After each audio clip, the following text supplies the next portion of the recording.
To me, marriage equality is about having rights and really being viewed as a full citizen of the United States. Healthcare, family care, the ability to adopt children, able to see your loved ones when they're in the hospital, the ability. For me, marriage equality means the ability to live my romantic life just like heterosexuals.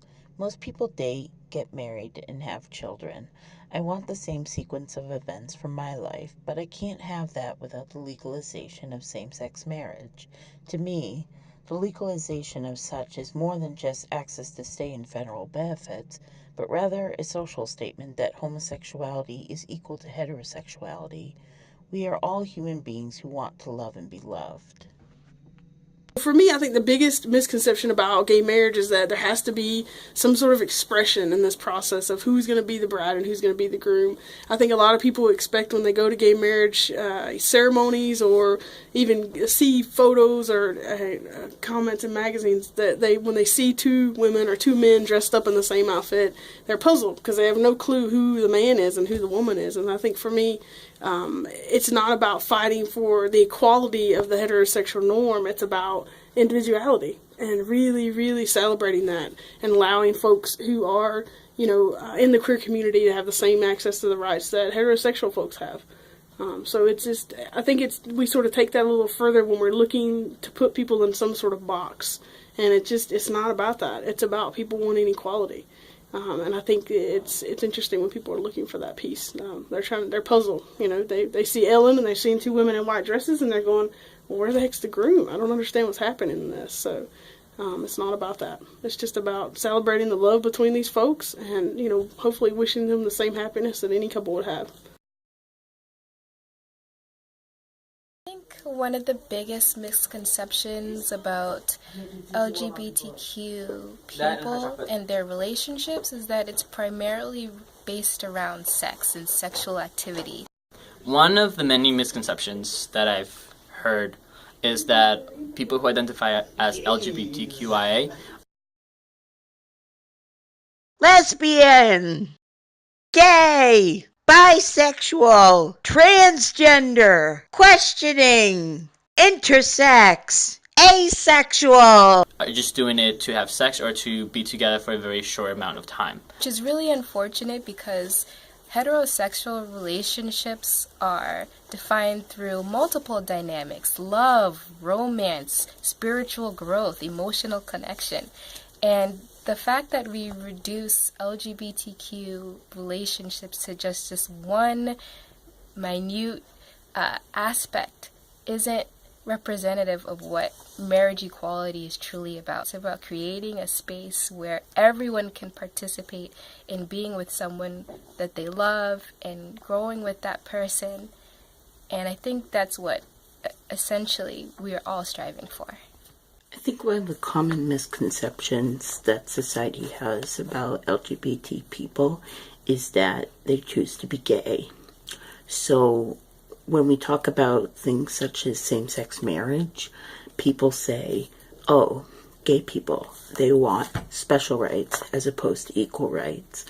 And, they're basically functioning under this presumption that all people are designed to be straight. And that's actually very false, because I know for myself I didn't choose to be gay, and I know when speaking to others that they didn't choose to be gay.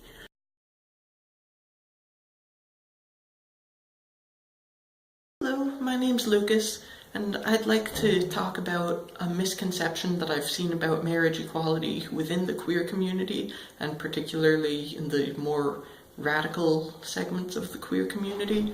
There's an idea that I've seen a lot of radical queers advancing. It's kind of a meta-contrarian sort of view that states that marriage equality isn't really the best goal for the queer community, because these people believe it's largely a symbolic gesture that doesn't do enough to address the practical concerns of queer people, and that it's largely rooted in a desire to assimilate to heteronormative society. and I don't really believe this is true. I think this perspective is rather misguided for a number of reasons. On the object level, I feel like it ignores the very real ways in which denying people marriage equality does significant harm to queer people. And I feel that many of the people advancing this view are generally young and from fairly well-off economic backgrounds, so they don't usually have personal experience with the sort of issues that marriage equality is really important to address. I bring up a couple examples that come to mind of these issues. If someone's partner is very ill and they need to take time off from work to care for them, if they're legally married, they'd be able to get family leave in order to care for their sick partner, but if they're not legally recognized as a married couple, they don't have access to this. For another example, when people are immigrating to the US, if someone goes through the legal immigration process, their spouse is also legally allowed to immigrate to the US, but this only applies to couples whose marriage is legally recognized, which for the most part means heterosexual couples.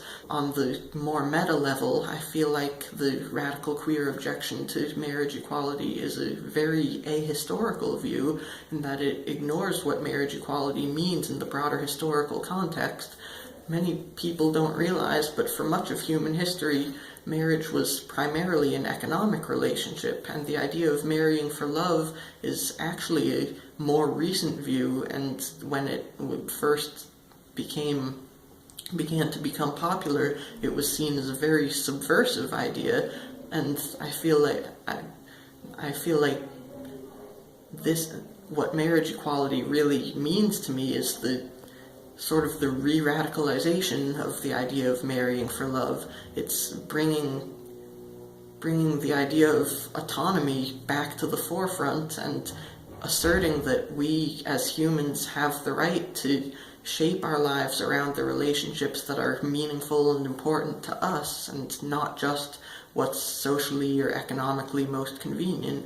And I feel like that's a very deeply important idea, and I feel like that is radical in the best possible way.